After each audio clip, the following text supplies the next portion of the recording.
gaan gou-gou vir die wat ons nie ken nie, net gou-gou my en Marita voorstel. Ek is Marius en dit is Marita Mostert. Ons het die bediening begin in die Lewende Woord Centurion gemeente, omdat ons al twee Marita se ma is 2 jaar gelede, né? 2 jaar gelede, amper 2 jaar gelede oorlede. En sy het Alzheimer's en dementia, Alzheimer's gehad, maar saam met Parkinson's. My sussie is 2 jaar gelede, 3 jaar gelede oorlede. 2 jaar gelede, né? Ja, selfe jaar. 2 jaar, selfe jaar. 2 jaar gelede oorlede. Sy het ook Parkinson's en dementia gehad. En my ma van 96, prys die Here, is nog kristalhelder. En sy gaan nog aan. So ons is baie geseënd in daai opsig. Maar ons het ervaring opgetel en ons het besef dat daar is 'n behoefte vir die groep waar mense mekaar kan ondersteun en waar mense inligting kan deel. Waar 'n mens net man partykeer sommer net kan huil. Iemand het nou die dag gevra of mens my mag huil hierso. Ja, jy mag. Partykeer is dit net nodig om 'n bietjie 'n uitlaatklep te hê. Partykeer is dit nodig om net iemand te hê met wie jy kan gesels. En so, maar ons probeer ook om dit bietjie informatief te maak. En so daar tot het ons toe nou vanaand vir Welma Geldenhuys gevra om ons aan te sluit. Sy is vir die wat nie weet nie, die senior maatskaplike werker by ADASA, Alzheimer's Dementia Association van Suid-Afrika. Hulle is ook internasionaal gelink by IDASA, International Dementia en Alzheimer's Association of so iets, né, Welma, so dit is daar iewers iets in daai lyn. Ja. Is ek reg? Alzheimer is international. As jy ooit wil Google daar, jy moenie ander plekke Google nie, want die ander praat nonsens. Okay, mooi. Maar welkom Welma, ons waardeer dat jy jou aand opoffer vir almal, om bietjie inligting te deel en so. Van julle ken vir Welma, wat al met haar te doen gehad het in julle situasies, en wat ek sover op die groep opgetel het oor Welma was net positiewe. Ek het nog nie 'n enkele negatiewe ding gehoor nie. So Welma, baie dankie vir jou tyd vanaand. En dan saam met haar het ons ook vir Dr. Marley van der Merwe gevra. Sy is Pastoor Wouter se dogter. Sy is 'n mediese dokter en sy gaan ons mediese vrae bietjie beantwoord en ons bietjie maar sy wil meer praat oor die sorg van die versorger as die sorg van die pasiënt. As ek dit kan want dit is baie belangrik dat die versorger op alle vlakke bedien word en gesond bly. So dit is ek dink Welma sal daarmee saamstem, want ek dink dit kan very taxing wees om na so 'n persoon om te sien. So ons wil vir Marley ook welkom sê en baie dankie dat sy haar aand opoffer het. Sy aangebied het om vir ons vanaand te join. Ek gaan gou-gou vra dat julle die ander van julle vir wie ek nou nie voorgestel het nie, dat julle miskien net vir hulle so ter inligting en Joey, ons ken jy nou ook nie regtig nie, maar dat julle dalk net so ter inligting net sê wat julle omstandigheid is, so 30 sekondes na 'n minuut, net gou-gou vir die mense net die agtergrond gee van hoekom is julle op die groep. Kom ons begin by Elise. Baie julle, ja, ek en Joey is sissies en ons ma is so 2-3 jaar terug gediagnoseer met dementia. Dit lyk sy so 'n bietjie vinnig agteruit gaan op die stadium. En hulle was nou vir so 3 maande by my in die huis gewees, wat hulle gekuier het. En ek het nou obviously sekere goeders opgetel wat my bekommer het. Ook die impak wat dit op my pa het. Hy het nie dementia nie. En ek dink dis ek wat uitgereik het verlede week toe daar so 'n bietjie van 'n insident hier was by die huis van groot geskreeuery. En toe het ek met Welma gepraat Vrydag. Ja. Okay, kom ons gaan na Jolanda toe. Ek is Jolanda Nel. Ek is maatskaplike werker in Nelspruit. En ek het ook self my ma versorg vir 3 jaar, waarvan 6 maande was sy bedlêend gewees. So sy is verlede jaar Maart maand, dis nou 'n jaar terug is sy oorlede. En ek het ook soos Marley 'n passie vir die care for the caregivers. Dis vir my nogal belangrik dat mense na hulle self kyk. So dit is hoekom ek graag hierby inskakel. Ek wil net byvoeg dat Jolanda is Wouter se sussie. En hulle het ook 2 ander sissies wat die ander een versorg wat in 'n rolstoel is. Is ek reg, Jolanda? Ja, dis dokter, is ek reg? Nee, dis mos akkuraat. So Jolanda, jou geskiedenis en jou kennis en ervaring is ook waardevol vir ons in daai opsig. Dokter, ek weet nie, ek dink jy was 'n bietjie weg gewees, maar ek het jou voorgestel gou so vinnig. Maar wil jy ons nog net vir ons ekskuus, daar's nog 2 mense wat ek nie gevra het nie. Gee ons net 'n oombliekie. En dan Charlotte, sal jy net ook gou vir ons vertel wie jy is en hoekom jy op die groep is? Ek is Charlotte Kilian. Ek het vir Welma eendag gehoor toe sy gepraat het by Kiepersol Dienssentrum. Want ek het 'n vriendin wat ek agtergekom het, hier is 'n lossigheid en ek verstaan dit nie so mooi nie. En dan het ek en Dion 'n Bybelstudiegroep by Kiepersol Gemeenskapsentrum. En daar het ons ook al, of tans is daar ook iemand wat ek dink, ek het nou die dag saam met haar gegaan na die psigiater toe en dis duidelik dat die begin is van dementia. Okay. En net om haar beter te verstaan en iemand te wees in hulle lewens. Baie dankie Tannie Charlotte. En dan Elsabie, sal jy net ook gou sê wie jy is en hoekom jy hier is? Ja, ek is Elsabie van der Walt. Ek het laas jaar my versorgingskursus gedoen deur Helpende Hand. En ek het tans 4 pasiënte wat ek versorg.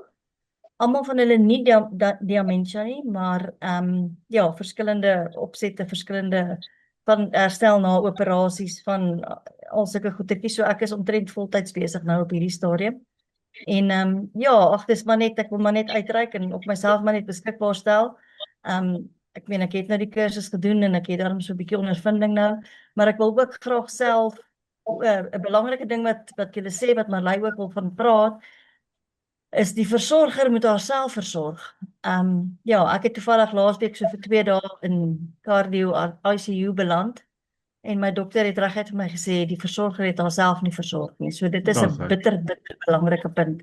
Ek wil ook graag baie verder, ek sal met Welma wel gesels weer op 'n stadium. Ek wil baie graag 'n Alzheimer kursus doen deur Adasa, van my vriendinne het dit ook nou al gedoen.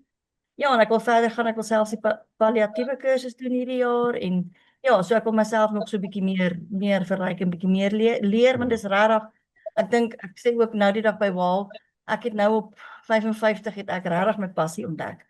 Wat dit vir my regtig wonderlik en dit is vir my verskriklik lekker om elke dag op te staan en na die mense te kyk en te weet iemand het my nodig en iemand waardeer dit om my te sien en so dit is my baie special.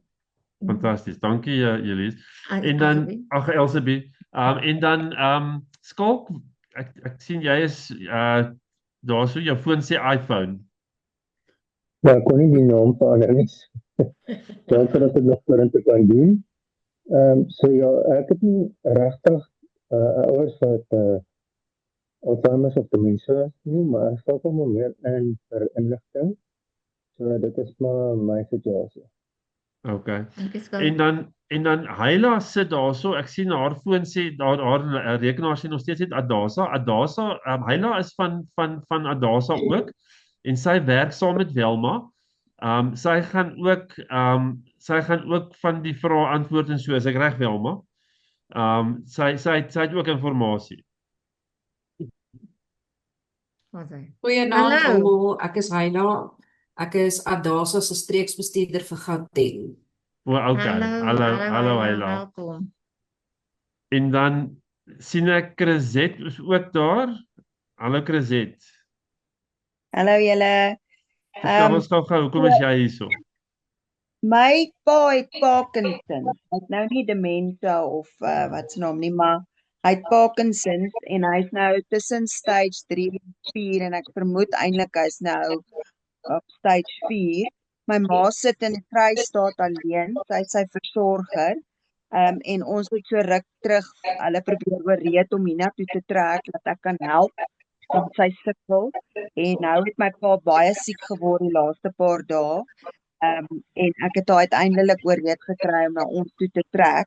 Hulle het ongelukkig nie die finansies vir carers en goeders nie, so ons gaan dit self moet behartig en hulle gaan saam met ons in die huis moet bly. So ek wil graag myself voorberei vir dit en weet Ja. wat kan ek doen om vir hulle beter te maak en ook om vir my ma dit beter te maak. Nou ja, welkom. Ek dink ons het nou almal gedoen. Ek sien nie nog mense wat nie gou hierso kyk, hierdie kant toe gaan. Ek dink almal het hulle self nou voorgestel. Nou dat ons almal mekaar so 'n bietjie ken, ek gaan net gou vir ons open met gebed. En dan gaan ek vir Welma eerste geleentheid gee vir Heila eintlik. Wie gaan die presentation of die vrae antwoord? Julle net vra. Vir dokter Marley vra kans gee. Sy het 'n paar goed wat sy wil deel met die mense. So ek gaan dan vir dokter Marley kans gee om haar dinge te deel en dan daarna gaan ons vrae vat. Elise, ek sien net jou hand opgesteek. Ja, sorry, ek weet net ek het nou namens my sussie gepraat. Ek weet nie of Joey of jy nog iets Joey, wil ja, om jou sorry, voor ek het te nie vir stel. Joey, nie, ekskuus, waar is sy? Ek Nee, sorry, dit is- daar sit jy, sorry man. Daar sit Hallo Joey. Hi, sorry, ek het net nou op en af gestap. Maar ek sit in Texas. So my hande voel half afgekap wanneer dit kom om te help met my ma. Maar ek dink dit was verlede jaar was hulle 3 maande hier by my en dit was nogal 'n sirkus. So ja.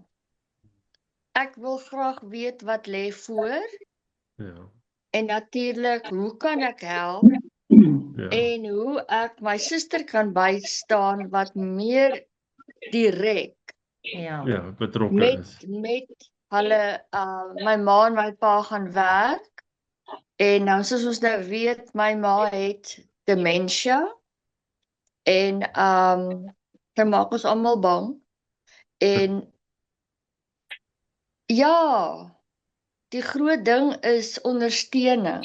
Ja, Ek Ja. wil my suster ondersteun, my pa ondersteun, natuurlik myself ondersteun en weet wat lê voor. ja, dis reg. Dankie. Okay, ek gaan gou vir ons oopmaak met gebed. En dan gaan ek vir dokter Marley vra om vir ons haar feite met ons te deel en haar gedagtes. So kom ons maak ons oop toe. Here, baie dankie vir die geleentheid dat ons so bymekaar kan wees en mekaar se laste kan help dra, Here. En dat ons ook die voorreg het om mekaar ook so beter te leer ken en dat ons selfs mense van buite ons land mee kan kuier en gesels en ondersteun, Here. Here, baie dankie ook dat ons weet dat U met ons is en dat U by ons is en ongeag watter donker dal ons ook al deurgaan, U is daar by ons. Dit is so 'n comforting gedagte. Here, waar ons nou gaan gesels, seën hierdie gesprek en laat dit tot eer en verheerliking van U groot en heilige naam wees. Amen. Dokter, as jy vir ons sal voortgaan met jou dinge. Ja, 100%. Baie dankie dat ek praat kan almal hoor. Ja, ons kan hoor. Okay, perfek. So ek gaan vinnig as weer praat. Ek weet baie mense wat goed wil sê vra. So ek wil net 'n basiese definisie van ook oor Alzheimer praat. So dementia is is 'n simptoom. So dis nie regtig 'n siekte nie, dis 'n spesifieke is 'n almal simptome wat jy kry wanneer daar skade in die brein is. So hierdie skade beïnvloed geheue, denke, gedrag en jou om alle take uit te voer. Demensie is Marley, dis om Pieter, kan ek dalk net gou vra dat almal net hulle mikrofone afsit want daar's 'n weerklank. So as almal net gou hulle mikrofone kan afsit, hoor. Behalwe Marley. Ja, almal behalwe Marley, asseblief. Ja. Okay, skus, kan almal my nou hoor? Okay, so dis maklik dan om te verduidelik dat Alzheimer's, as ons sê demensie is net 'n simptoom, is Alzheimer's die siekte wat die simptoom het. En daar's klomp ander siektes wat die simptoom van demensie het. Okay. So Alzheimer's, ons kan dit half as 'n sambreel effek beskryf. Demensie is die sambreel en onder die sambreel val daar dan al hierdie siektes wat demensie as sy hoofsimptoom het, as dit sin maak vir julle. Okay. So Alzheimer's is maar die siekte wat die meeste demensie veroorsaak. So dis die mees algemeenste siekte.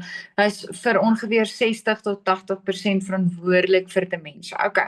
So Alzheimer's is maar net 'n siekte waar die breinselle begin doodgaan, die breinselle word baie beskadig as gevolg van 'n proteïenstruktuur wat begin opbou in die brein. Alright. So dan begin die breinselle in die brein skade doen en dan begin jy nou die demensie simptoom kry. Die grootste teken wat gewoonlik vir ons wys dat 'n pasiënt Alzheimer's het, is korttermyn geheueverlies. Dit is gewoonlik die eerste teken wat vir ons wys dat iemand Alzheimer's het. Okay. Daar is ook baie ander siektes wat, soos ek sê, wat kan demensie veroorsaak, soos vaskulêre demensie. Is ook iets wat demensie veroorsaak. Alzheimer's is een, Lewy liggaam demensie is ook een, frontotemporale demensie is ook een, en dan Parkinson siekte ook, en Huntington siekte ook. So, julle kan al daai verskillende siektes gaan Google. Dit is nou alles goeders wat dan geassosieer, sien maar die sambreeltjie so oor hom as die hoofsimptoom wat demensie is. Alright. So, daar is belangrik om te noem dat daar baie verskillende stadiums is van demensie. Okay. Daar's baie verskillende klassifikasies, as jy dit gaan Google, gaan jy 'n klomp verskillende tabelle sien. Wat belangrik is om te weet, daar is maar 'n vroeë stadium, daar is 'n middelstadium en daar is 'n laat stadium. En dit verduidelik dan in die verskillende tabelle wat jy kan gaan Google, verduidelik dit net basies dat daar fluktuasie is van hulle funksionaliteit, hulle geheue, hulle breinfunksionering. So dit begin goed en dit eindig ongelukkig sleg. En hoekom hierdie belangrik is, ek gaan nou nie die honderde tabelle noem en met julle deur alles gaan nie. Al hoekom hierdie belangrik is dis belangrik om te weet dat vandag nie lyk soos môre nie. Vandag lyk nie soos wat dit 2 maande terug gelyk het of 3 jaar terug gelyk het nie. En vandag lyk nie soos wat dit oor 3 maande gaan lyk nie. Daar gaan 'n stadige progressie, daar gaan 'n decline in breinfunksie wees, daar gaan in vermoëns wees, daar gaan dit ongelukkig wees. So vir die belangrike rede hoekom ek dit noem is, daar moet beplan word, daar moet mooi beplan word, dan luister, okay, ek sien hierdie persoon het demensie, sien hierdie pasiënt het demensie, so dit beteken ons moet begin beplan, want dit gaan nie beter raak nie, dit gaan ongelukkig net erger raak. Alright. Wees voorbereid, wees eerder voorbereid as wat jy nie is nie. En dan weet dat die periodes wat dit vat van vir een persoon om van 'n vroeë stadium na 'n laat stadium te ontwikkel, is anders van een persoon tot 'n ander persoon. So dit kan vinnig wees vir hierdie persoon en baie stadig wees vir daardie persoon. Verskillende siektestoestande maak ook 'n groot verskil.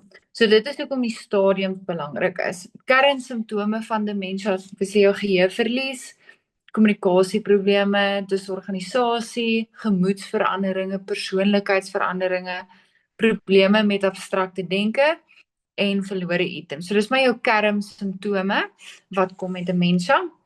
En dan is dit baie belangrik vir my om net te sê, daar is 'n verskil tussen delirium en demensie.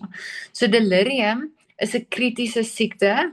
En dit is 'n mediese noodgeval. So dit is as iemand vandag is hulle doodnormaal en môre begin hulle so verskriklik snaaks optree. Hulle vergeet alles, maar dis dadelik, jy kan dag en nag die verskil sien. Gister was hy so, die volgende dag is hy anders. Okay. So dit is delirium. So daar's 'n baie duidelike verskil en ek noem dit want as jy kan nie delirium net laat gaan nie. Dit is 'n mediese noodgeval, jy moet daarna inkyk. So die grootste verskille om te noem is dat demensie gebeur geleidelik waar delirium is skielik, ure of dae. Die oorsaak van demensie is maar jou kroniese breinsiektes en so, waar die oorsaak van 'n delirium infeksie is. Nou hoekom ek dit noem is, daar's baie pasiënte wat byvoorbeeld vir 'n heupvervanging in 'n hospitaal lê en ewe skielik raak hulle verskriklik deurmekaar, verstaan. Dan kan jy nie sê, luister, okay, maar hulle het net demensie en ons moet dit net los nie. Nee, kyk vir 'n infeksie, kyk vir 'n blaasinfeksie, soek vir dit. So dit is belangrik om uit te kyk vir die verskil tussen delirium en demensie. En as jy 'n versorger is, om te weet wat is die verskil tussen daai twee goeters dat jy kan uitkyk. Okay. En dan ook as ons kyk na bewussyn, iemand wat demensie het, die persoon is gewoonlik helder wakker, waar die 'n persoon wat delirium is, se bewussyn fluktueer. En dan omkeerbaarheid, ongelukkig is demensie permanent en dit is progressief. En dan delirium is omkeerbaar as die oorsaak behandel word, soos die infeksie byvoorbeeld behandel word. Alright. So dit is vir my belangrik om net daai uit te lig, veral vir iemand wat 'n versorger is van iemand wat byvoorbeeld bedlêend is. Okay.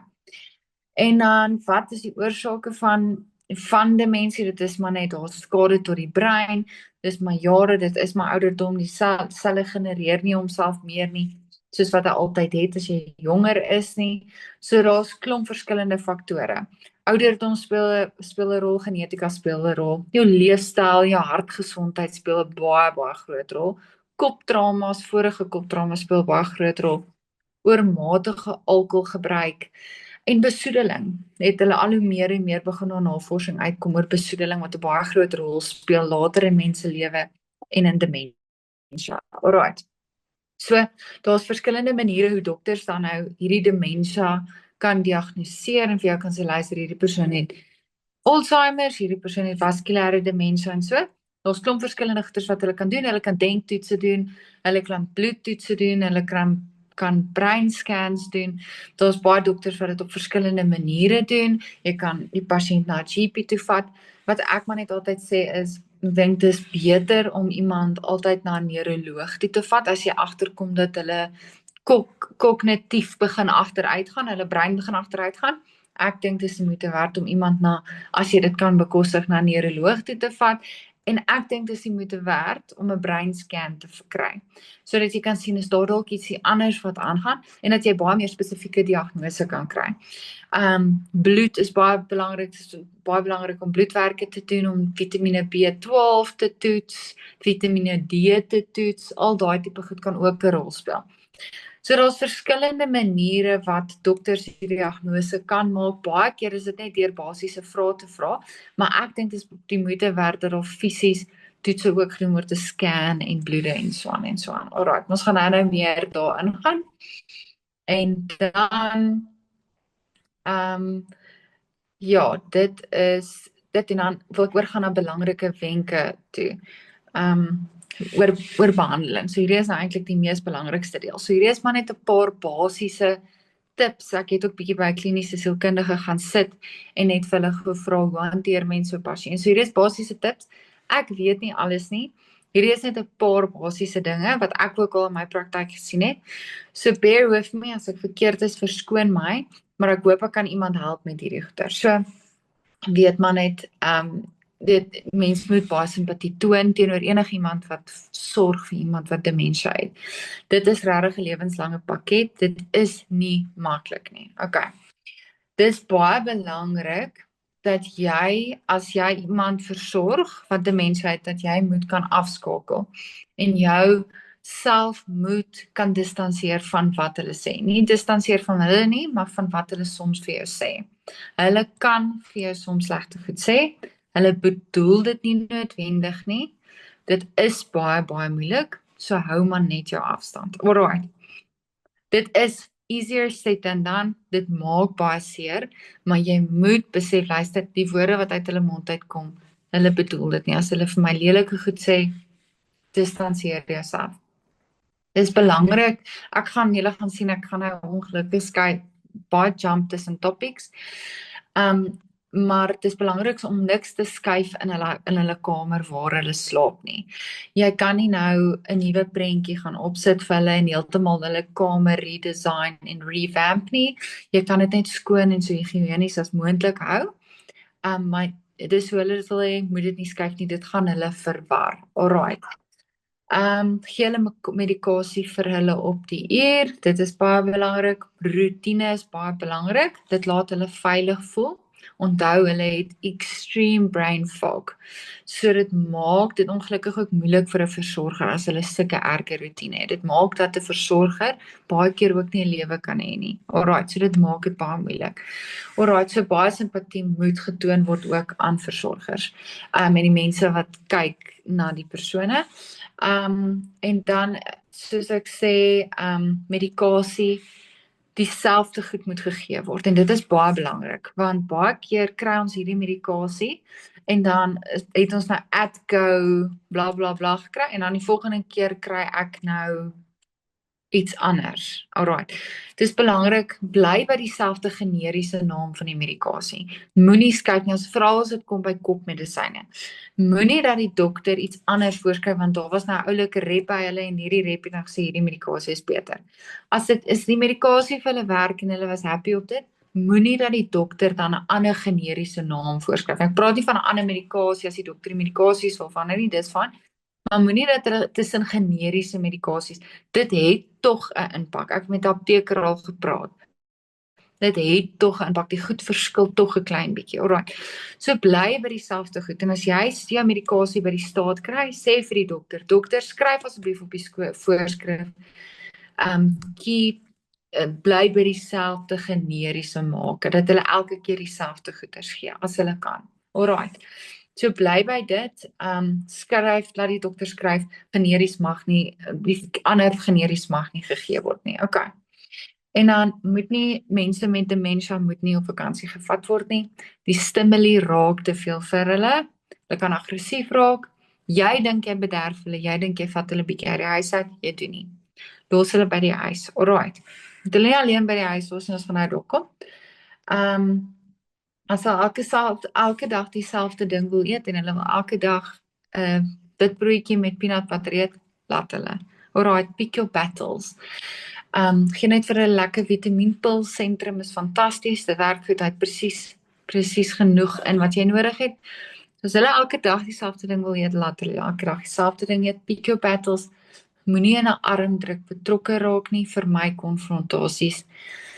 En jy sê nie goed, soos, maar ek het mos vir jou gister dit gesê, en so, hulle kan dit nie onthou nie, alright, en dit maak hulle net kwaad, want die grootste ding van dementia is, baie van die dementia pasiënte is in denial dat hulle brein agteruit gaan, alright, so dis ook die groot verskil tussen delirium en dementia, en hoe mense uit verskil agterkom. Iemand met delirium, sê vir jou, hoorie, daar's iets fout met my brein, iemand met dementia sê, ag man, daar's niks fout met my brein nie, ja, my brein is van, ek kan mooi onthou, alright, so hulle is in denial, obviously, niemand wil glo, luister, my brein is besig om agteruit te gaan, ek is besig om oud te word nie, alright, so jy moet verstaan, as jy seker goed gaan sê, soos ek het jy mos gister gesê, wat ons vandag gaan doen, hoekom het ek vir myself herhaal, dan gaan hulle gaan ontstel raak, en dit gaan hulle ontstel, alright, jy ruil nie rond na plekke nie, weer eens selfde soos vakansie, jy dink jy bederf hulle, ag ons vat gou vir ouma uit, ons van 'n lekker ontbyt gaan eet, die stimuli is vir hulle te veel, okay, dis te veel onbekendes, alright,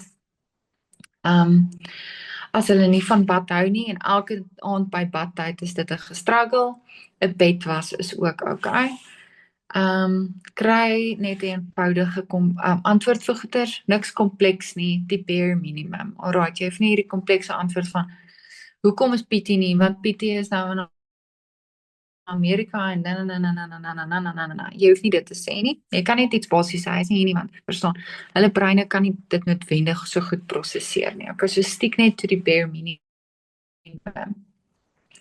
Soos ek gesê het, ek dink dit is definitief die moeite werd om na 'n goeie neuroloog toe te gaan of 'n goeie arbeidsterapeut en 'n goeie arbeidsterapeut. Laat hulle kyk waar presies is die skade. Daar's arbeidsterapeute wat so goed opgelei is om dit te doen. Ook 'n goeie apteker. Ek dink dit is die moeite werd om na 'n een van daai goeie ou aptekers toe te gaan en vir hulle te sê, luister, kyk gou saam met my deur hierdie medikasie. Wat dink jy van hierdie medikasie? Dink jy nie daar's ietsie wat mekaar teenwerk nie? Dink jy nie daar's medikasie hier waarop my ma nou al te lank is nie? Dink jy nie hier's medikasie wat te swaar is op haar organe, wat hierdie alles vererger vir haar nie? Kyk net vir my so 'n bietjie. So ek dink dis die moeite werd en dieselfde, daar's geriatric specialist nou in Suid-Afrika ook, wat net, hulle spesialiteit is net om te kyk na ouer mense wat sukkel met demensie. Ek dink dis ook die moeite werd as jy die finansies het, weer eens, alright. Nie almal het die finansies nie en dit is baie duur, alright.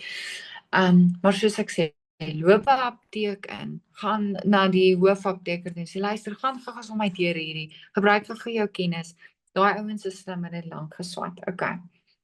En soos ek sê, ek dink dis die moeite werd om na 'n goeie dokter toe te gaan, 'n goeie doktersondersoek en goeie bloedtoetse te kry, en kyk mooi na alles, alright. Dalk is daar ietsie wat reversible is, dalk is daar iets wat aangevul kan word, wat al hierdie simptome bietjie kan verlig, okay. Karsesleutels moet ongelukkig weggevat word. Hulle kan nie meer so goed spoed skat nie, posisie en ruimte word nie meer reggeskat nie.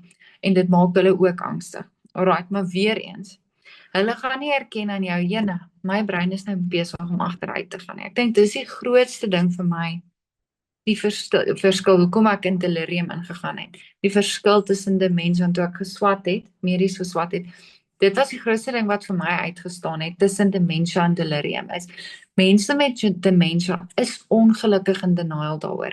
Niemand wil sê, luister, ek besig om uit te word, my brein is besig om my agteruit te gaan. So ek wil dit net weer beklemtoon. Versus iemand met delirium wat vir jou sê, luister, daar's iets groot fout, my brein is foggy, ek kan nie dink nie, help my, alright.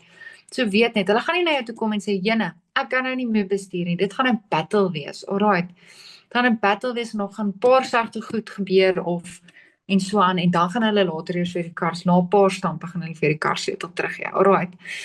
So ek het persoonlik al 'n vriend verloor, ongelukkig, wat in 'n motorongeluk was, van daar was 'n baie ou oompie wat nie meer moes bestuur nie, sy kinders het al vir hom sê, luister, pa kan nie meer bestuur nie.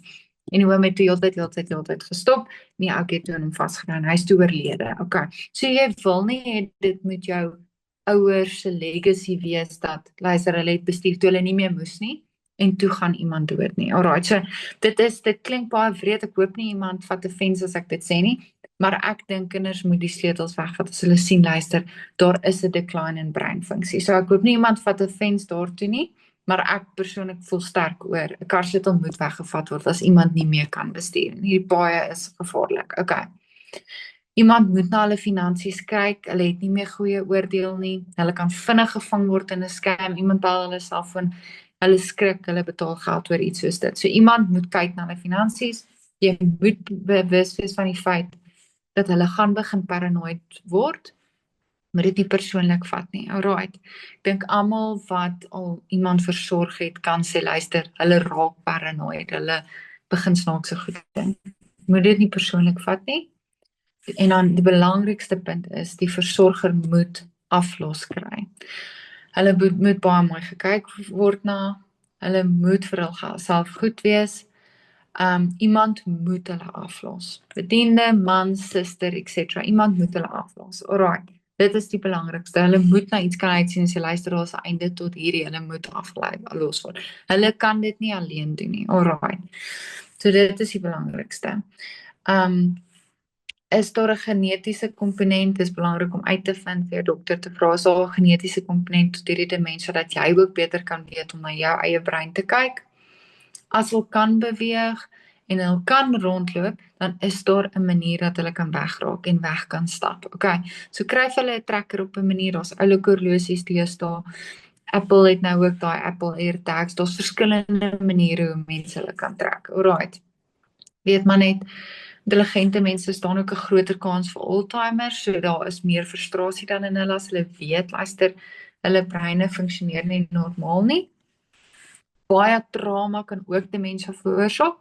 So 'n ouer verloor hulle partner, so ma verloor 'n pa en so dit kan demensie begin trigger en stadig maar seker kan hulle dan die demensie erger raak. So weet maar net dit. Kyk na jou brein, so ons gaan nou 'n bietjie daaraan gaan om na ons eie breine te kyk. Hulle moet in die son kom ten minste 20 minute 'n dag. Dit vermeerder hulle serotonien, maak hulle bietjie gelukkiger. So werk dit in hulle roetine en ons het hulle roetine nodig. Waarvan hou hulle, laat hulle dit doen. So as hulle van iets hou en jy weet luister, hou nou daarvan, ek praat nie van waarvan het hulle 20 jaar terug gehou nie. Laat hulle dit doen. So dat as hulle daarvan hou om 'n Sudoku in te vul en hulle vul hom elke keer verkeerd in. Geef hulle die Sudoku boek, laat hulle elke bladsy verkeerd invul. Dis fyn, laat hulle net doen waarvan hulle wil, waarvan hulle hou. Moet nie redeneer met hulle nie, soos ek gesê het, maar dis ook easier said than done. Dis mense vir wie mens lief is, so mens raak kwaad, mens raak frustreerd, ongelukkig. Goeie dae, as daar 'n goeie dag is, mens kry dae wat beter is as ander.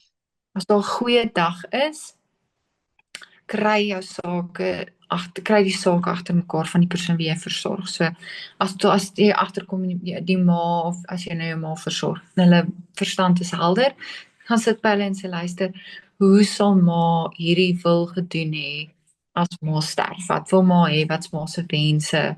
Hoe gaan ons hierdie goedjies agter mekaar kry? So gebruik daai goeie dae om julle goed agter mekaar te kry.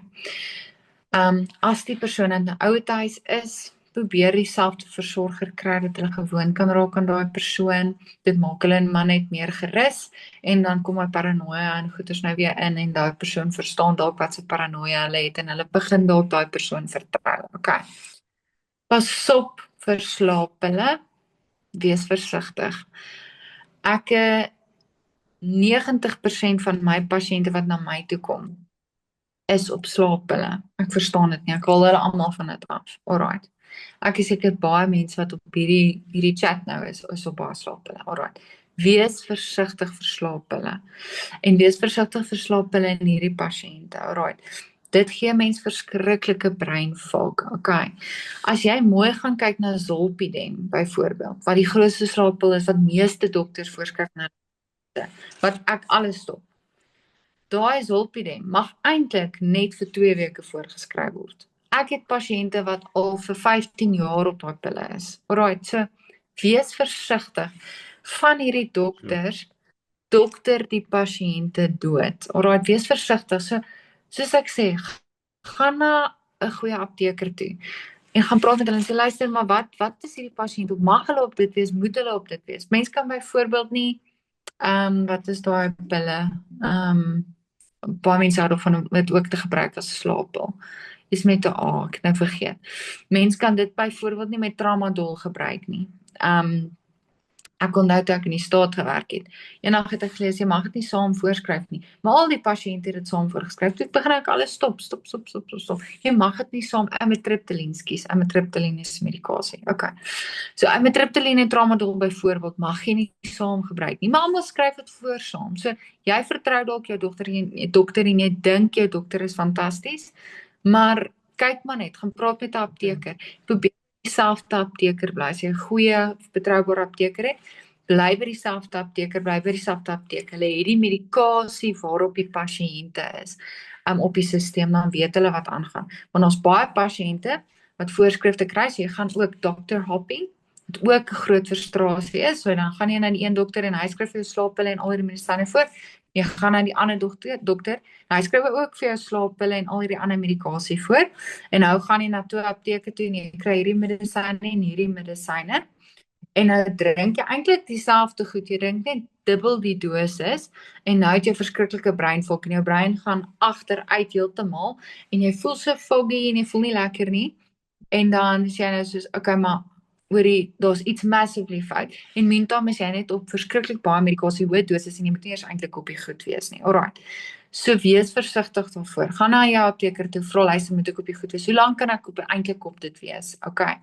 En dan bly by dieselfde apteker. As jy voorskrif kry, gaan na dieselfde apteek toe, dat hulle kan sien, maar hoor hierdie medisyne is al voorgeskryf van jou. Onthou, hulle het dit op die sisteme. Okay.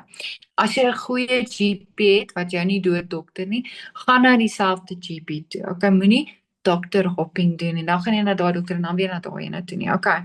Maak ook die pasiënt verward en dit maak die dokters ook verward. Alright, want ons baie pasiënte wat by mense kom sit en dan sê hulle vir jou luister dokter, ja, ek sop daai geel pilletjie, daai pink pilletjie, daai blou pilletjie. Ek weet nie wat is die pil, ek het nog nooit die pille in my lewe gegee nie. Ek het dit nog net voorgeskryf. So as jy dan na 'n nuwe dokter toe gaan, vat jou sak vol medikasie saam wat jy drink en wys vir die dokter. Ek drink hierdie tablette daai dag, hierdie tablette drink ek daai tyd en so en so. Dat hulle mooi deur alles kan gaan en vir jou plan kan uitwerk. Alright. So dit gaan maar net oor moenie hop nie, moenie apteke hop en dokters hop en want dis wanneer jy mekaar raak, verstaan. So want die name van die medisyne verskil, maar dit kan dalk dieselfde komponent wees wat in die medikasie is, dan dubbel doseer jy jou dalk jouself. Alright. En dan soos ek sê, Centrum A-Z is 'n baie goeie multivitamiin. Ek dink vitamines word ook bietjie oorgeskryf. Iemand het nou reg gesê, dis 'n baie duur piepie, want jy piepie net al daai vitamines uit. Ek dink Centrum A-Z het presies genoeg wat jy nodig het vir elke dag. So as jy wil weet wat 'n goeie multivitamiin vir 'n pasiënt, Centrum A-Z, okay. Dan baie belangrik, monitor selfoon en TV, veral vir slaap. Dit maak dat hulle nie kan slaap nie. Dit is baie blou skermlig wat op hulle gesigte is.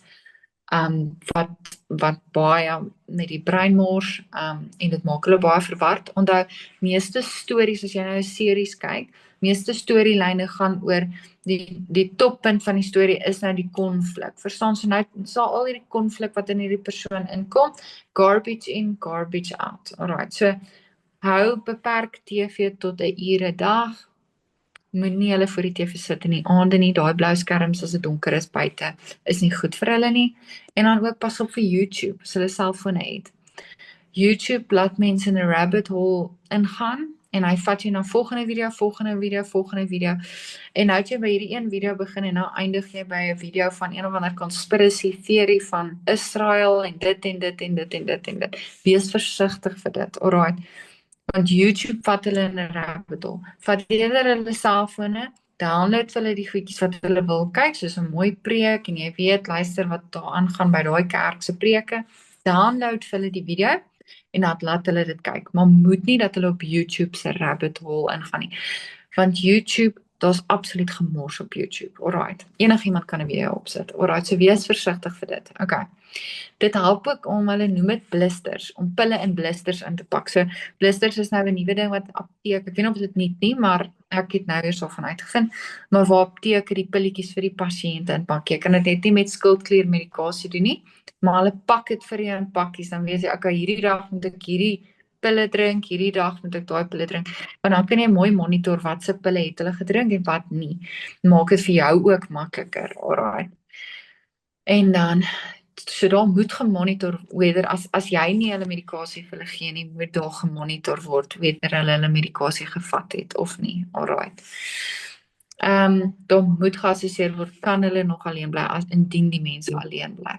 Daar moet gekyk word, luister, kan hulle nog alleen bly, is dit okay dat hulle nog alleen bly? En dan kyk byvoorbeeld in hulle yskaste, die kos al verval, wat gaan daaraan byvoorbeeld? You need a community vir so 'n ding. Mense het so 'n groep mense nodig om te huil, om te lag, om te kerm. Dit is baie nodig. Aggressie is ongelukkig iets wat gebeur.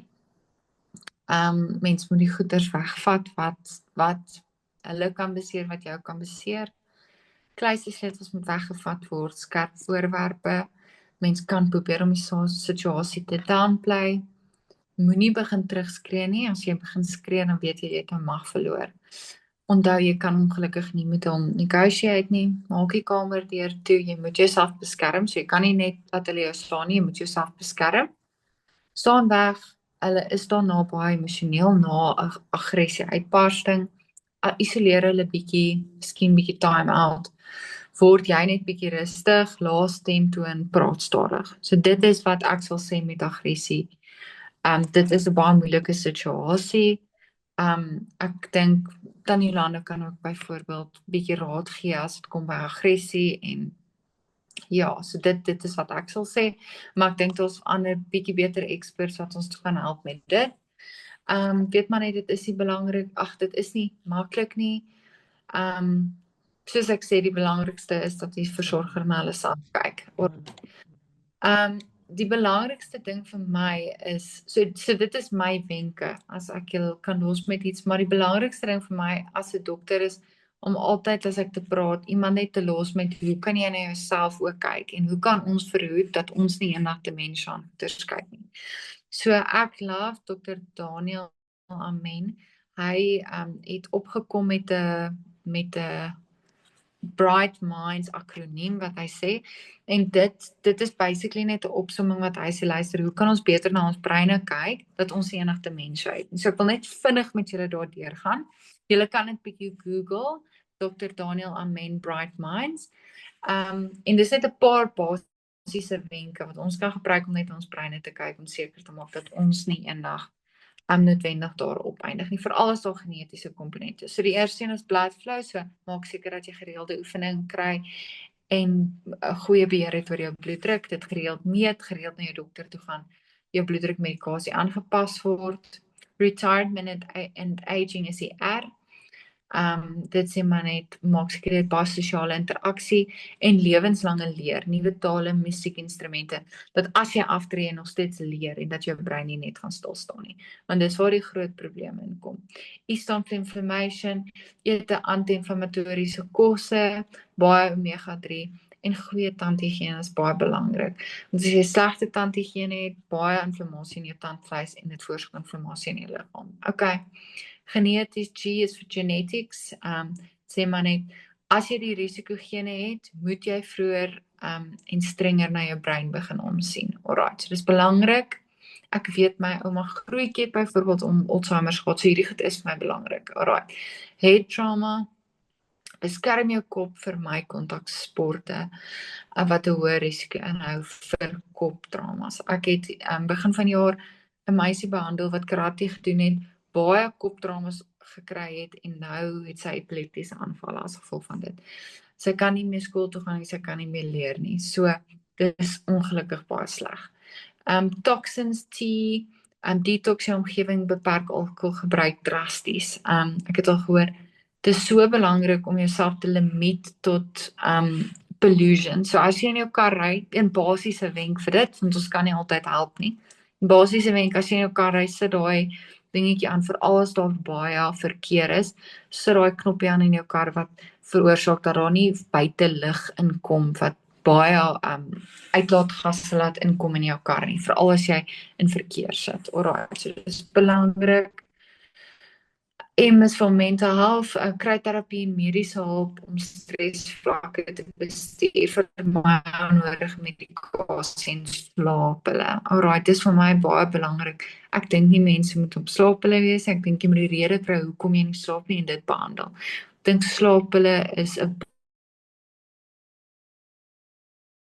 baie tydelike oplossing. So ek dink as jy op slaappille is, immunity and infection is die E.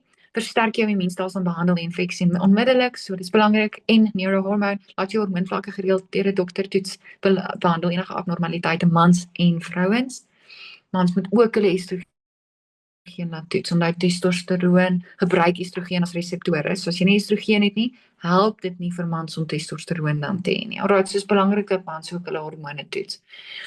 Diabetes, die D, beheer jou gewig en snysuiker uit jou dieet uit, dis baie belangrik. Hoë suiker roes die brein. Okay, slaap is wanneer die brein homself skoonmaak, behandel snork en slaap apnee en maak slaap 'n prioriteit. Alright, ons moet as vrouens tussen 8 en 10 ure se slaap inkry, en as mans kan omtrent 6 tot 8 ure kry, hopelik 8 ure. Right, so dit is belangrik, mense slaap, ons Suid-Afrikaners slaap eintlik baie, maar ons staan baie vroeg op. Dit is belangrik dat ons slaap 'n prioriteit maak, 'n groter prioriteit. En ook 10 uur gaan slaap byvoorbeeld, daai paar ure voor 12 is baie belangrik om te slaap. Alright, so ek hoop dit help. Ek hoop hierdie wenke help almal. En ja, dan sê Dankie dit is Marley. wat ek gesê het. Baie dankie. Ek sien ons gaan 'n bietjie oor ons tyd gaan. Maar ek wil die vloer oopstel vir die mense vir vrae vir Dr. Marley en vir Welma en ekskuus. Welma, julle het nie 'n presentasie wat julle wil doen nie. Julle gebruik die presentasie om vrae te antwoord, né? Nee, ek sal graag net bietjie presentation wil doen want Dis welkom. dit was 'n baie algemene ding en daar's nooit 'n maatskaplike werker genoem in hierdie hele span nie. En dit is nie eintlik dit moet nie so rond gaan nie. En laat dan 'n ou en dan dit en dan dit nie. Al wat ek vir julle wil sê, ek wil aanbied, Hyla, kan jy net die presentations sê. Ek gaan net goed 'n bietjie sê. Ek wil vir julle aanbied dat ek vir julle 'n werkswinkel sal aanbied. En dan wil ek ook vir julle vra dat Elsbie wat by helpende hand is, ons is besig om helpende hand te onderhandel, want julle het geen dimensieopleiding daar nie en ons doen dimensieopleiding en van die privaat verpleegagentskappe onderhandel nou ook om ons curriculum te doen. So, ek wil net sê, dit is eintlik baie eenvoudig en ek sal dit graag wil, soos ek sê, as ons een aand net weer kan kom, hierdie groep en opkom en dan kan ons dit doen. Dis reg. Welma, ons kan so 'n sessie reël dat jy so opleiding doen. Is dit moontlik om dit so oor die Zoom te doen? Ja, ek doen Zoom ek doen Zoom. Hyla gaan net, vandag wil ek vir julle sê, want daar's baie min konsepsies. Nee, gaan net na die Sambreel terme toe. Die belangrikste ding as 'n persoon, gaan net na die ander skyfie toe asseblief, die wat ons geskryf het. Maar daar's nee, het jy nie daar. Die tipes dimensie. Dit is soos, dis 'n breinsiekte. Dis nog glad nie geplaas in Suid-Afrika, dimensie nie, onder 'n hoof nie. Ons is as Adasa besig om 'n plek vir dimensie te kry. En nou omdat daar uitvalle is, dan gaan mens, ekskuus tog, ek probeer nou al hierdie files in een sin kon hou, ek net kalm raak. Maar daar's dimensie. Dis soos kanker. Jy kry jou tipe dimensies. So Alzheimer is 'n tipe dimensie, vaskulêr is 'n tipe, AIDS-related Korsakoff, Lewy body en frontal temporal dementia. Parkinson is nie 'n dimensie nie. Ek het nou weer navorsing gedoen, ek het artikels moes skryf, ek het radiopraatjies nou moes doen, ons was op 'n paneel ook gewees. Parkinson is glad nie 'n tipe dimensie nie. Hulle het similarities. Dan wil ek ook sê, die frontal temporal dementia wat nou nie hieronder is nie, is dat dit is die early onset dementia. Daar's 'n early onset dementia en daar's 'n late onset dementia.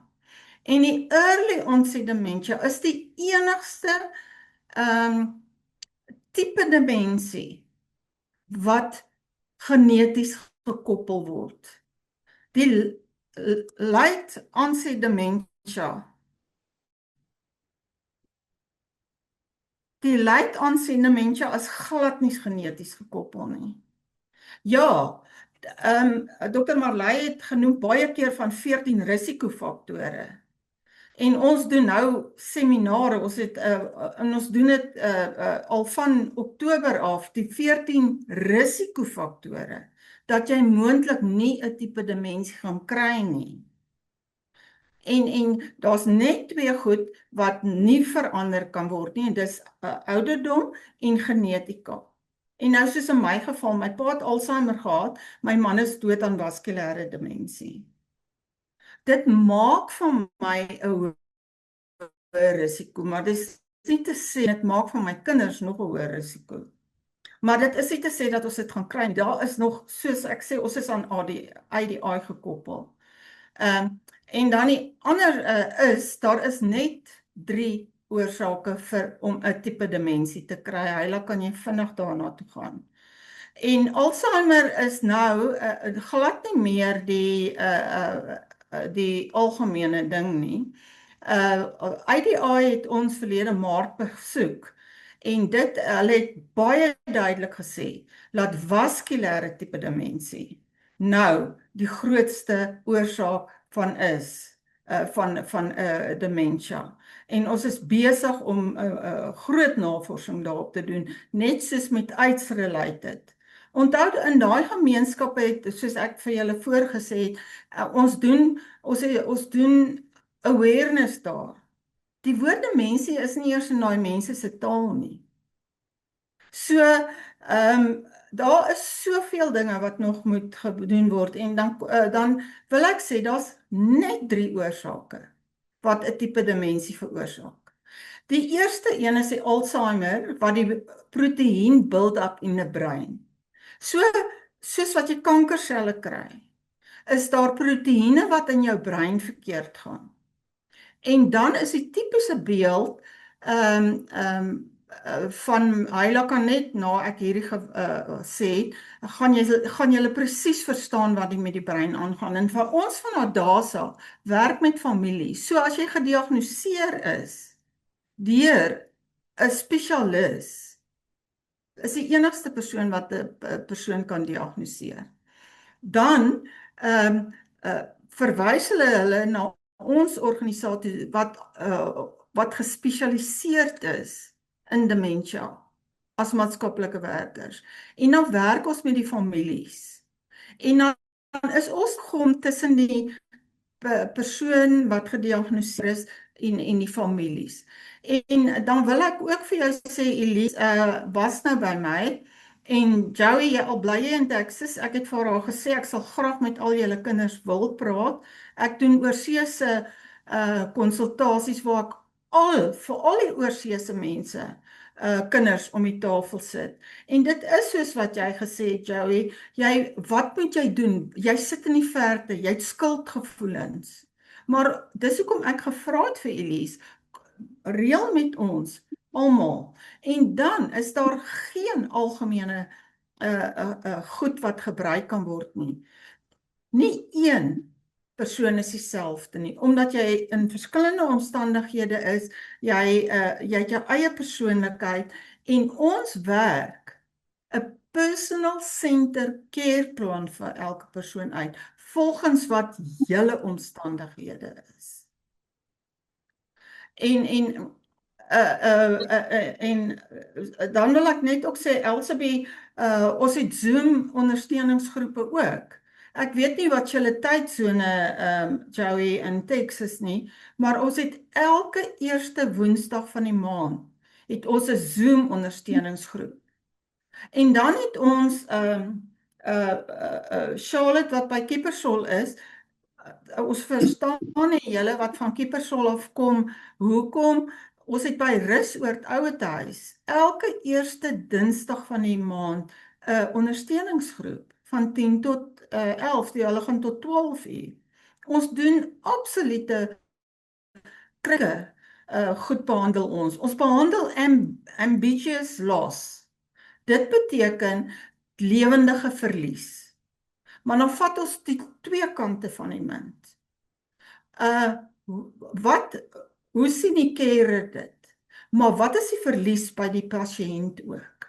En dan het ons nou laas keer gepraat oor die regsaspekte.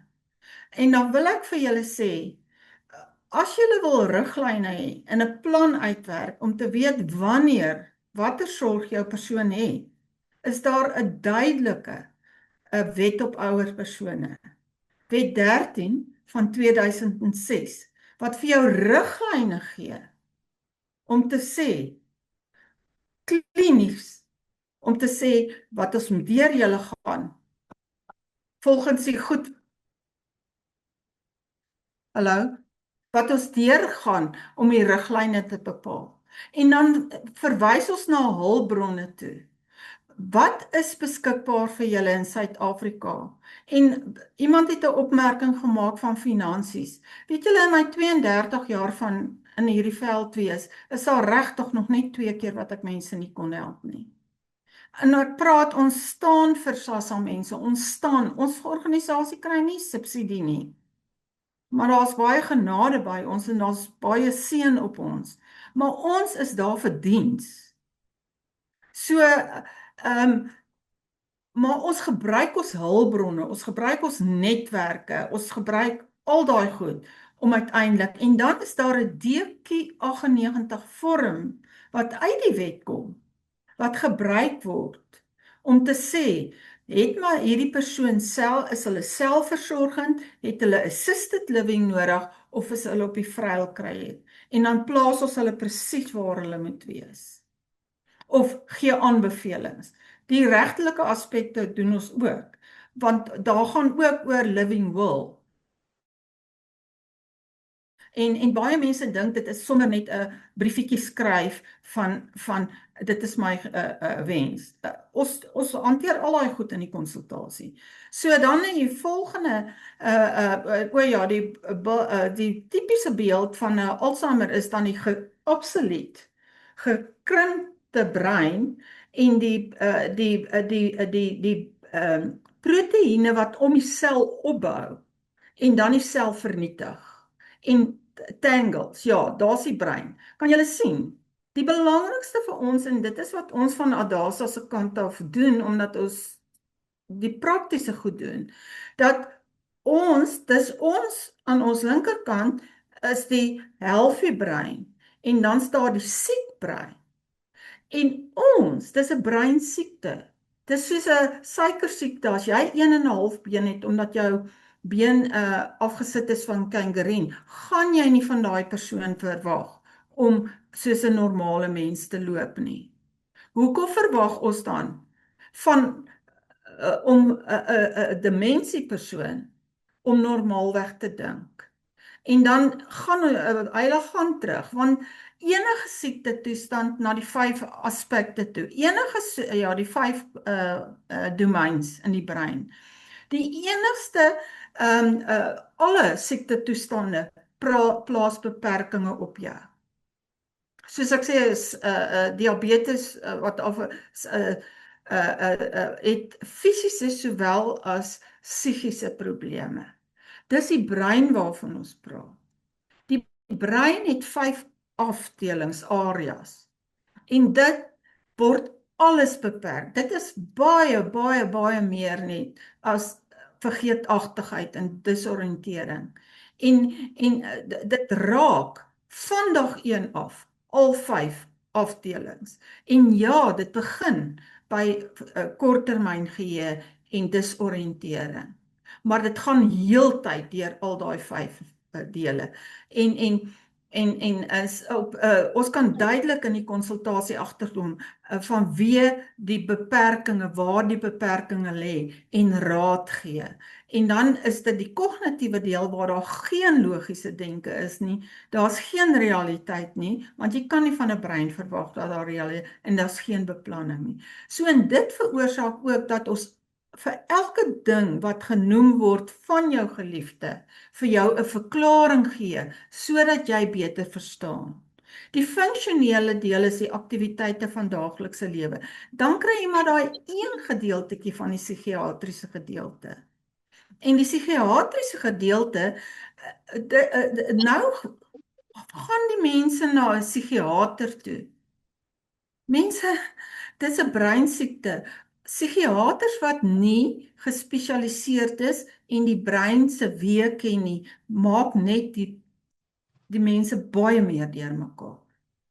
En dan die neuroloog, waarmee ek al 18 jaar saamwerk, sy het my geleer, en sy's gespesialiseerd in demensie.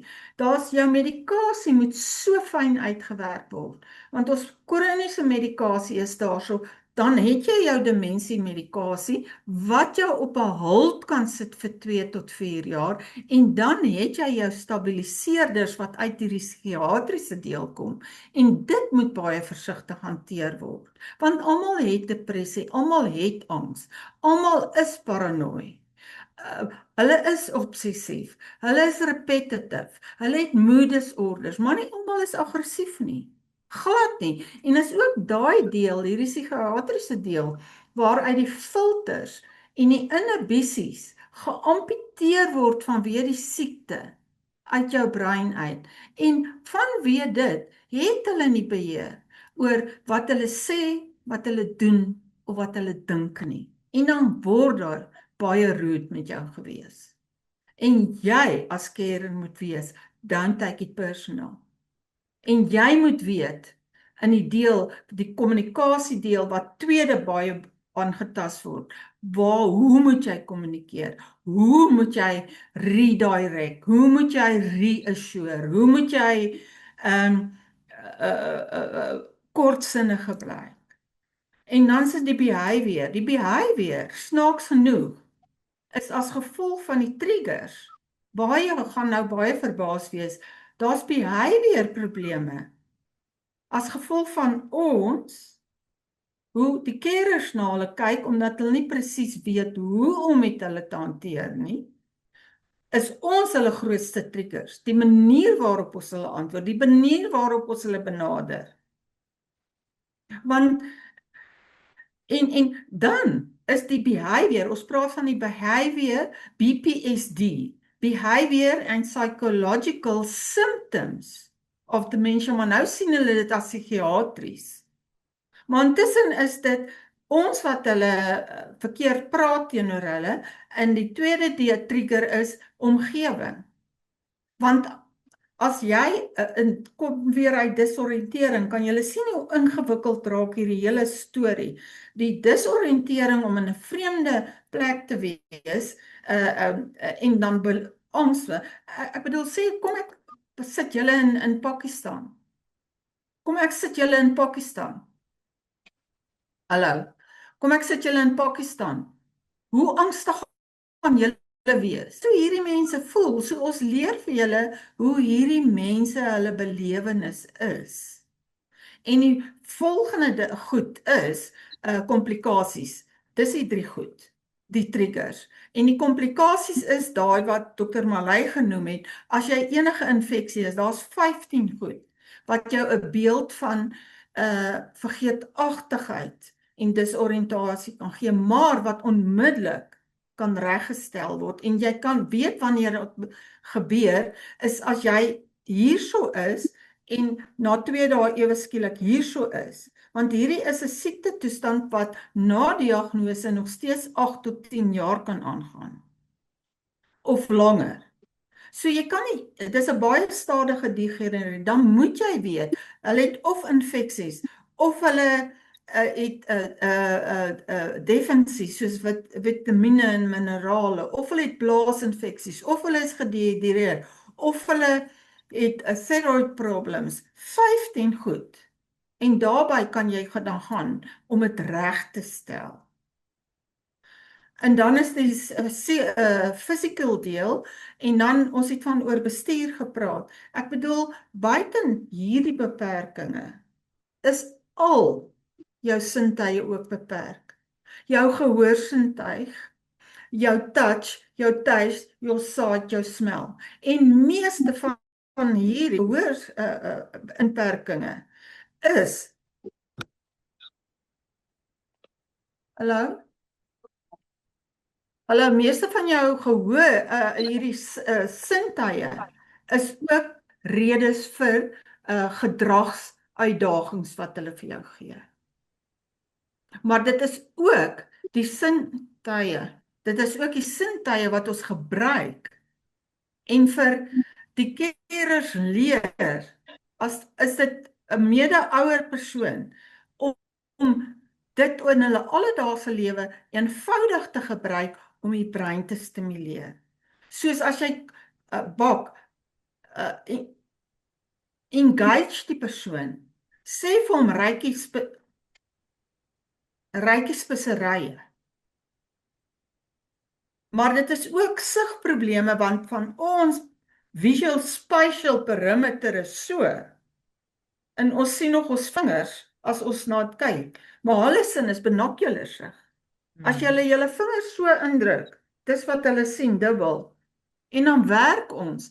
Dis hoekom hulle nie kan bestuur nie, want hulle kan nie werk op primêre kleure. Hulle kan nie meer wit kleure sien nie, soos in 'n badkamer in te klim nie, want hulle sien 'n gat.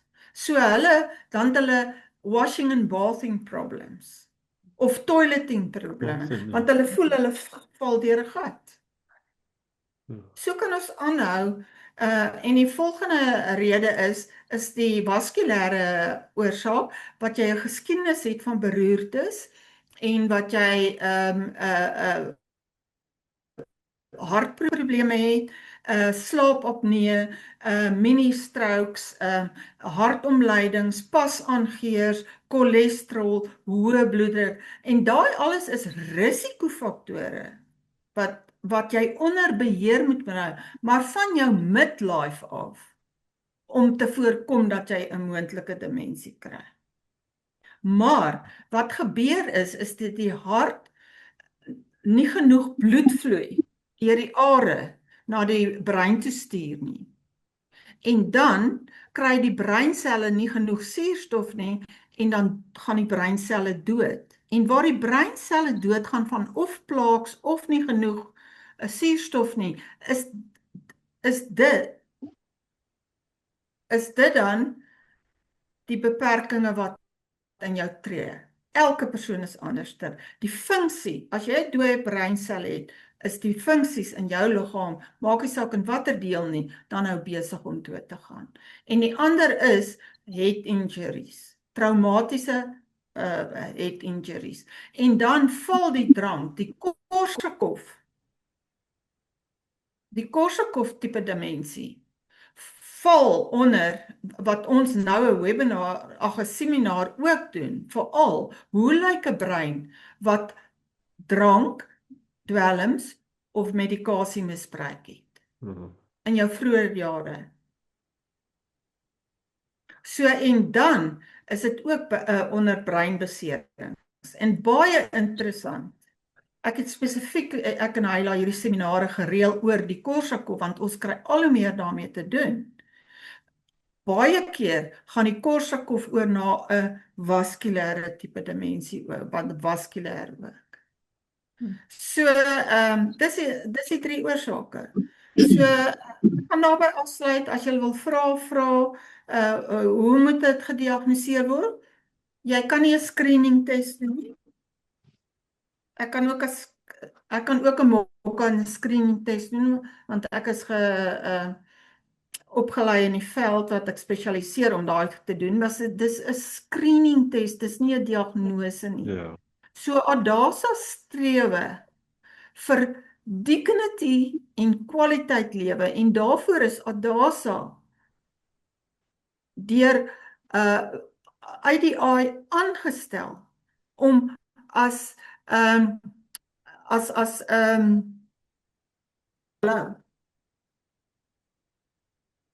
ADA het ons aangestel om as advokate op te tree vir hierdie mense wat soveel miskonsepsies het. En dan het ook dat ons spesifiek ook care for the carer. Ons het hierdie jaar wy ons staan toe om care for the carer te doen. Ons doen dit in ons ondersteuningsgroepe. Ons gee vir hulle spesiale oomblikke. Ons treat hulle. Ons maak sessies met hulle. Ons debrief hulle. Ons werk vir hulle. Ons gee vir hulle verwysings. Want ja, 'n burn-out kom. So, ek weet nie of daar nog vrae is nie, maar ek dink ek gaan die vrae Wilma gaan ek so reël dat as daar 'n vraag is, steek jou hand op. Jy weet almal hoe om dit te doen. En ek gaan self kyk hierso by Dis mos hier by Moore, is dit nie? Die house tools, nee, die Elise, wil jy nie gou net vir ons sê waar het jy jou hand op gesteek nie, want ek kry dit nou nie op my foon nie. Weet jy, as jy heel onder gaan, en daar word jy audio en video's gekry, is daar 'n ding wat sê react. Ja, nee. O, daar's so react, ja, daar's hy. Ja. Okay. So as iemand 'n as iemand 'n vraag het, gaan daar onder by react, en dan steek jy jou hand op. As jy klik daarso, dan maak hy oop. Dan steek jy jou hand op, maak nie saak wat daar's die ene raise your hand. En dan gee ons vir daai persoon dan kans om sy foon, sy skerm dan of sy mikrofoon te mute, van mute af te haal sodat hulle dan kan vra. Is daar iemand wat wil vra? Kan julle my hoor? Daar's hy. Dis Joey? Yes. Ja, ek wil net sê dankie vir die dokter en baie dankie vir Welma. Ja. Jy het nou sommer 'n klomp goed gesê wat ek herken het in my ma en goeters wat ons miskien nie reg verstaan het nie, of wat ek nie reg verstaan het nie. So ek wil net sê baie dankie. En ek sal graag die ding wil voortgaan. Ja. Deur ja, daar's baie te leer. Ek dink jy's reg, Joey, en ek dink soos ons nou die twee mense gehoor praat het ek en Marita die hele tyd besef hoeveel foute ons gemaak het. Byvoorbeeld jy dink jy tree die persoon om hulle uit te vat, maar in werklikheid is dit 'n trigger om behavioral uitvalle te hê. Soos byvoorbeeld aggressie of whatever, né? Ja, maar ek verstaan dit reg, né? Ja, maar dit is nie dis baie persoonlik. Onthou nou, dis wat ek vir julle sê. En dis wat ek ook Elise kan sê. Haar ma byvoorbeeld hou nog baie van uitgaan. O ja. Verkeer is van die nommer 1 stimulering van die brein. So, dit hang van persoon tot persoon af. Maar ek het ook vir hulle gesê, as gevolg van die gehoor beperking, is dit nie doofheid nie. Die siektetoestand veroorsaak geluidsensitiwiteit. So jy vat hulle nie na 'n spur toe nie. Jy vat hulle na Irene plaas toe. En hulle geniet dit daar. Ja. Partykeer is daar baie minder uitvalle op maar ek gaan nou nie al want die konsultasie is vertroulik, maar by haar ma kon ons baie goed uitwerk. Waarby 'n ander persoon sê jy kan nooit veralgemeen nie. Ja, maar skiet tog ek dink dis wat Welma en Marley ook gesê het, ek dink dis partykeer wat ons gevang met my ma is die onvoorspelbaarheid. Ja. Eendag is die een ding okay, die volgende dag is dit glad nie okay nie. So jy dink nog jy doen iets waarvan sy hou en dan môre hou sy glad nie van dit nie. So dis partykeer wat die onsekerheid veroorsaak. En weet jy die routine, daai absolute routine, Marita se ma het 'n absolute routine gehad. En jy moenie dink jy gaan dit met 5 minute uitsit nie. As jy vir haar vra, ma, wil jy eet? Hoe laat is dit? As dit 12 uur is, dan eet sy. As dit 5 voor 12 is, nee, ek's nog nie honger nie. Ja. As dit 5 na 12 is, ek is al dood van die honger. Ja. Ja, maar onthou nou net, dis nou, ekskuus laat ek hier sit, want dit ek is te passie, julle sien ek het 'n geweldige calling en ja, maar ag nee, ons hoor jou. Ons hoor jou, jy kan maar praat. Maar ons hoor jou. Ek vries. Dit is baie haar ma was persoonlikheidsgewys dalk 'n baie geroutineerde persoon. Was dit so? Nee, glad nie. Glad nie. O, okay. Okay, nee, dan is dit, maar hulle voel veilig Ja, roetine gee vir hulle sekuriteit.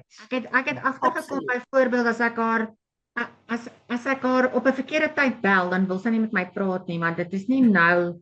En vir my was dit verskriklik, want ek het ure met my ma oor die foon gepraat en ewe skielik as ek bel en sê my pa vir my, sy wil nie met jou praat nie, jy weet. En ek het toe geleer om met haar 'n afspraak te maak en vir sê, okay mamma, wanneer gaan dit jou pas? So dan sê sy vir my, okay, bel my Sondagmiddag 4:00. En dan moet ek sorg dat ek haar Sondagmiddag 4:00 bel, want as ek haar 5:00 bel, gaan sy nie met my praat nie. Verstaan julle? So dit was vir my baie moeilik, maar ja, sy het daai verskriklike en sy was absoluut verskriklik obsessief. Is daar enige iemand wat 'n vraag het vir Dr. Marley? 'n Spesifieke vraag vir Dr. Marley. Ek het nog net gedink as jy weet van daai goeie old school apteker. Of hulle die details sal deel. En ek dink nie dit sal net eintlik moeilik wees om 'n apteker se opinie terug te vat na die dokter toe. Wat dit dan af wie jou dokter is. Ek dink dit hang af wie jou dokter is. Weet ek dink 'n dokter moet dokters besef oor die algemeen. My broer is 'n spesialis. Hy's 'n narkotiseer. Inteendeel hy het nou laas jaar afgetree, né? Hy's in Engeland. Maar 'n dokters met die algemeen besef dat hulle spesialisasie is nie die medisyne en die interaksies nie.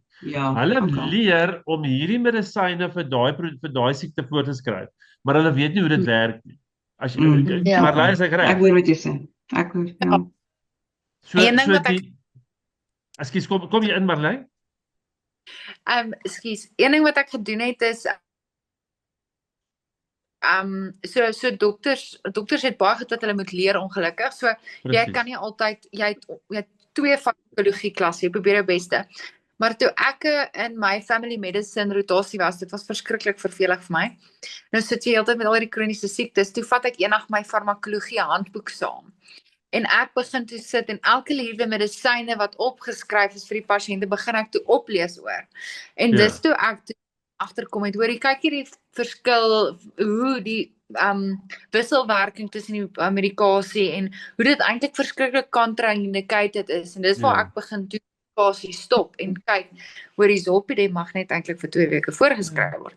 En met tramadol mag nie saam voorgeskryf word nie, maar almal skryf dit saam voor. Verstaan so, dokters is supposed om hierdie goeders te weet, ek dink nie baie doen nie. Baie dokters hou daarvan om dieselfde medikasie voor te skryf. Soos ek sê, ek dink goeie van daai good old school aptekers, hulle is so waardevol, gaan hulle toe, ewen die jong aptekers, ek sê nie, hulle is nie, het nie wysheid, gaan sit by hulle en vraag hulle, en sê vir al jou hand uit, help my. Ons was geseënd, waar ons voorheen gebly het ons 'n apteker gehad, wat eers medies geswat het, en toe het hy na die tyd het besluit, maar hy wil eintlik nie 'n dokter wees, hy wil eintlik 'n apteker wees. Toe gaan swat hy 7 jaar, is maar 5 jaar aptekerswese. So hy was een van 'n handvol aptekers wat ook maar voorskrifte geskryf het, want hy was ook 'n dokter. So hy kon vir ons ongelooflike insig gee in medisyne en hoe dit werk en hoe dit